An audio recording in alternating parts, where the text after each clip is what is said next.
companies must spend a lot of time raising capital over years and pulling in new investors all the time. How are they able to get new investors if they're operating at deficits?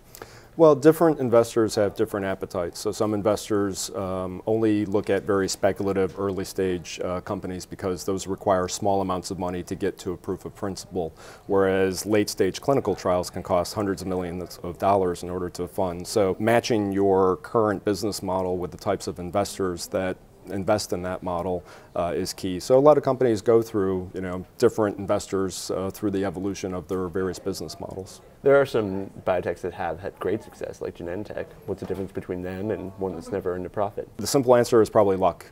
Companies that are lucky either scientifically, they had a great success in the clinic that maybe was expected, maybe it was unexpected, or perhaps the capital markets afforded them an opportunity to raise immense amounts of capital that wouldn't otherwise be available. For example, during the genomics bubble, companies had very high valuations and were able to raise significant capital that today probably isn't available. So certain times of the year are good for capital, certain times of a decade might be good for capital in biotech? Certain times of the economy, certain times, when there's a fundamental scientific advance, for example, that's often a good time to raise money. So right now, if you're a cancer vaccine company in the same sector as Dendrion, it's a great time to raise capital because people are looking for the next Dendrion.